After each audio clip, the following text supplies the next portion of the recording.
So, something very interesting just happened, and it's starting to shake up the entire conversation around XRP in a big way. David Schwartz recently responded directly to a question about Ripple's relationship with central banks, and this comes right in the middle of all the noise and controversy surrounding the so-called 1,700 NDAs that Ripple has signed.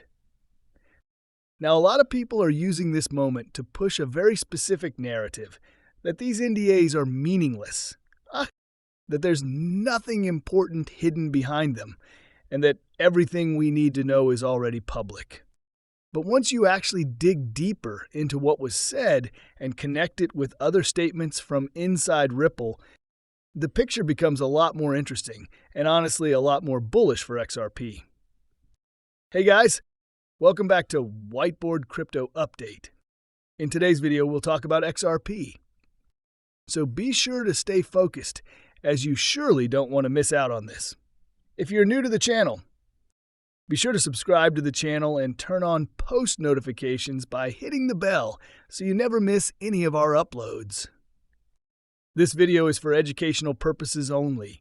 It is not financial advice. Always do your own research before making any investment decisions. So here's what's happening. Critics and skeptics have been circulating a clip of David Schwartz, where he essentially explains that NDAs are a normal part of doing business. He points out that when Ripple signs agreements, they typically include non-disclosure terms simply because that's standard practice.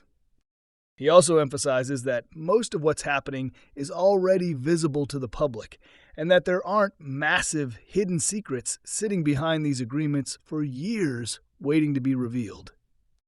Now, on the surface, that sounds like a pretty straightforward statement, and this is exactly why people are jumping on it. They're saying, look, even Ripple's own leadership is telling you there's nothing big here. But that interpretation starts to fall apart when you compare it to other statements made by high-level figures within Ripple, especially when it comes to their work with central banks. Because here's where things get really interesting. James Wallace, who has been deeply involved in Ripple's institutional and CBDC initiatives, made a statement that completely shifts the perspective. He explained that Ripple has been actively engaging with central banks around the world, and not just in a small way. He mentioned that while a handful of these relationships have been publicly announced, there are just as many, if not more, that have not been disclosed. On top of that, there are dozens of ongoing discussions happening right now. Think about that for a second. You have one side saying there are no big hidden elements, and then you have another side clearly stating that Ripple is working with a large number of central banks that the public doesn't even know about yet. So naturally, this raises a very important question. How do these two things exist at the same time? This is exactly the question that was put directly to David Schwartz, and his response is where everything starts to click into place. He clarified that the existence of these relationships is not a secret. The fact that Ripple is working with central banks is already out in the open. That's not speculation, and it's not some conspiracy theory. What he was pushing back against were the extreme claims, the kind of ideas that suggest entire national currencies would suddenly be backed by XRP, or that XRP would become the direct collateral for fiat systems overnight. In other words, he wasn't denying the significance of Ripple's partnerships. He was drawing a clear line between realistic developments and exaggerated narratives. And this distinction is critical, because what it tells us is that the foundation is already there. Ripple is actively engaged with major financial players, including central banks. These relationships are real, they are ongoing, and they are meaningful. The part that remains under NDA isn't the existence of these partnerships, it's the specific details. The technical implementations, the pilot programs, the testing phases, and the step-by-step progression toward potential real-world deployment. And that's exactly how these kinds of systems evolve. This isn't something that flips on overnight. It's a long, multi-stage process. It starts with discussions, moves into pilot programs, then testing, then refinement, and eventually, if everything aligns, it transitions into full-scale production.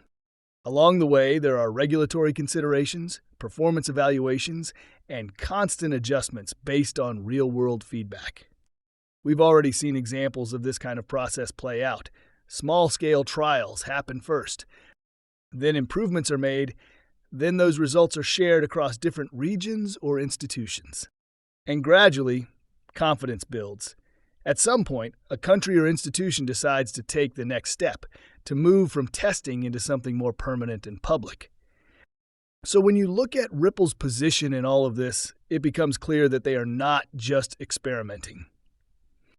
They are deeply embedded in the early infrastructure of what could become the next phase of global finance. And this is where the divide in the XRP community really shows up. On one side, you have people who believe that these kinds of partnerships are unrealistic, that central banks would never adopt or utilize something like XRP. On the other side, you have those who recognize that if Ripple succeeds, these exact outcomes are not only possible, but logical. Based on everything we're seeing, the second perspective is becoming harder and harder to ignore. Because the relationships are already there. They're not hypothetical. They're not rumors. They've been acknowledged by the people building the system itself. And while the full details may not be public yet, the direction is very clear. Now, when you combine this with the broader macro environment, things get even more interesting. There are major geopolitical and regulatory developments unfolding that could have a significant impact on the crypto market as a whole.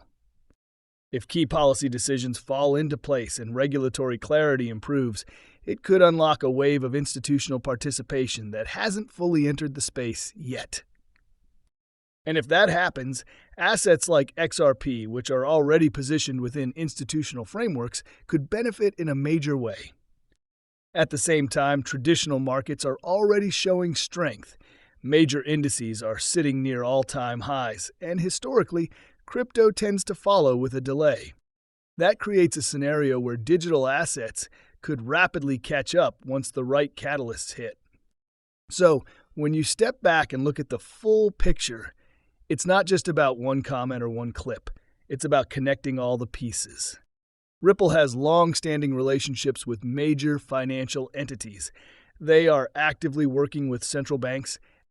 There are ongoing projects that have not yet been publicly disclosed, and the overall market environment is moving toward greater adoption and clarity. Put all of that together, and it paints a very compelling picture for XRP.